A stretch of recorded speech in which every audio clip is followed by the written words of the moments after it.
This week I'm looking at a turntable all the way from Italy. It's by a company called Gold Note, and this particular turntable is called the Valore 425 Plus.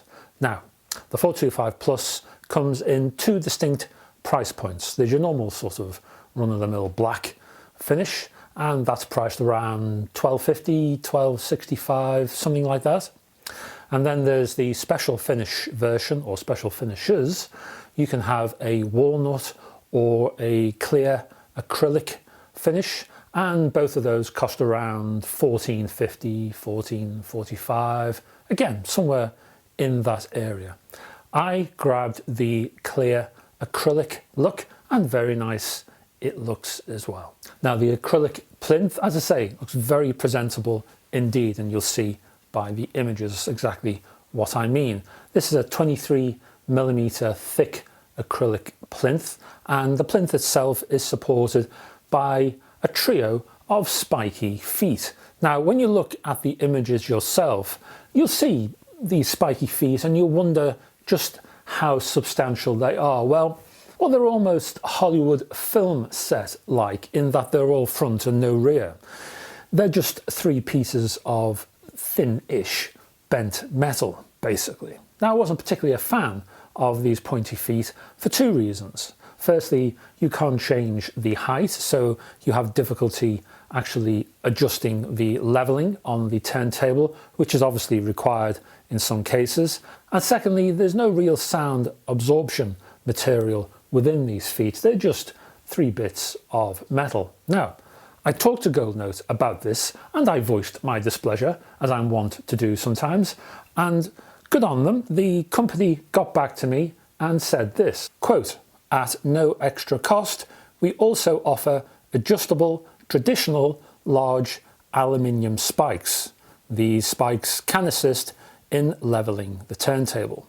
The only other issue I have with the feet, well, isn't really the feet as such, it's how the feet connect to the plinth, because you can see it all. Because the acrylic plinth is transparent, you can see the bolts as they emerge from the feet and go into the actual acrylic plinth. You can see how that bolt appears in the acrylic inside the actual material itself.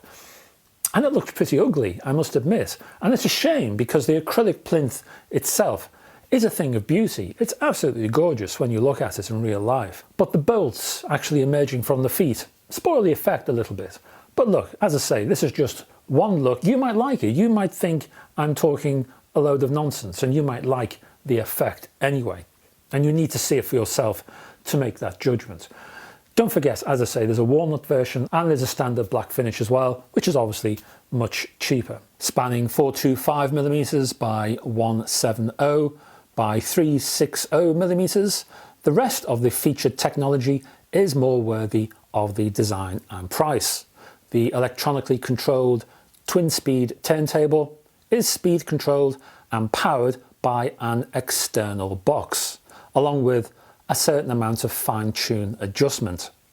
It takes AC from the mains and converts that to DC.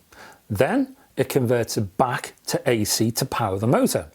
The sequence, says the company, improves sound quality in the end. This external box is not really up to scratch in terms of the design and looks a little lost when attached to the Valore 425 Plus. The belt-driven turntable weighs a fairly substantial 9 kilograms, which I would say bodes well for future low-frequency performance. The 60mm long platter bearing and spindle system is a trickle-down design from the company's higher-end turntables. The platter, which oddly enough is the same thickness as the plinth, is made from acrylic, and to the right of the platter is the arm, the tone arm, the B5. Now the B5 is related to Gold Note's more expensive B5.1.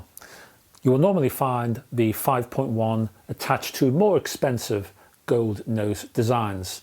The B5 is a slightly simplified version of that, and it lowers the price as well. The B5 can be adjusted easily, Azimuth is changed via a quickly accessed grub screw, for example, while the counterweight should be able to handle any cartridge you want to throw at it. Oh, and there's a 4mm dust cover thrown into the package. For sound test purposes, I grabbed me some prog, specifically the album Moon Madness from the prog band Camel. And I played a couple of tracks. The first, Aesthetix, that's how you pronounce it hopefully, followed by Song Within a Song.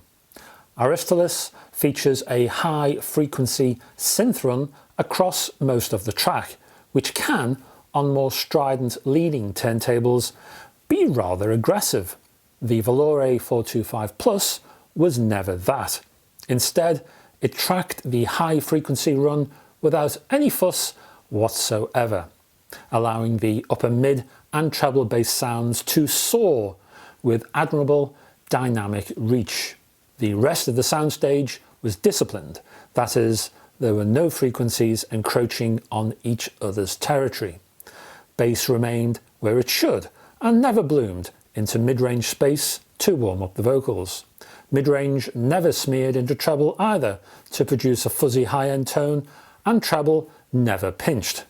All of this meant that the music was in its place and properly positioned across the soundstage. This sense of order also meant that each instrument drew space around it to allow it to move freely and without bumping into its neighbour. The result of that meant that the ear relaxed. If the sonic presentation is not behaving itself, then music timing is off and each note sounds like it's colliding with the next. Instruments sound jumbled, and well, your brain stresses out. You feel yourself unconsciously narrowing your eyes as you try and concentrate upon the chaos. What the Valore Plus offered instead was a sense of clarity across the soundstage and a transparency that allowed, in Song Within a Song, the cymbal hits to offer a superbly open and brassy reverb response when hit.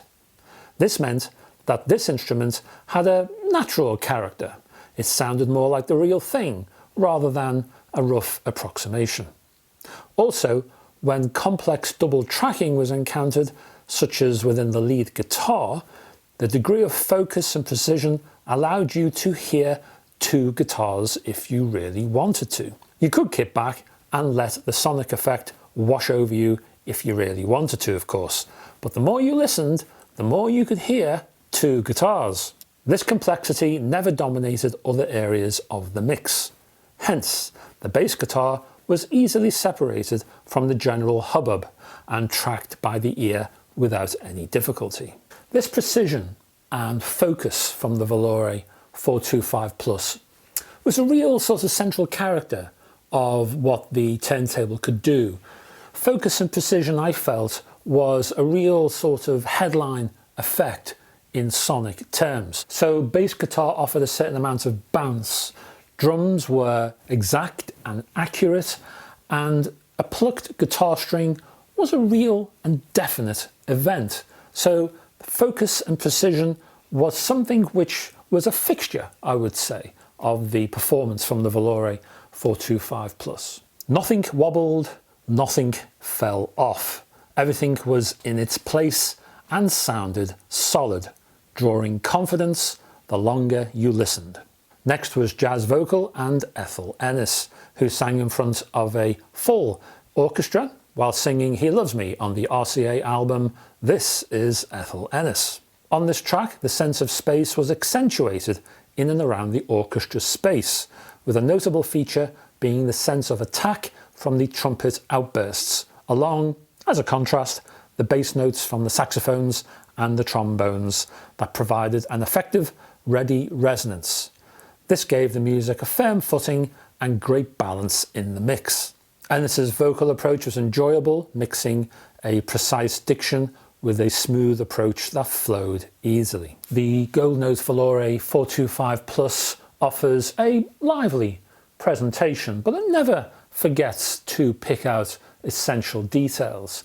And because of that, you're always finding little subtle nuances, little bits here and there that add more life and richness to the song, to the track. well proportioned and balanced right across the soundstage.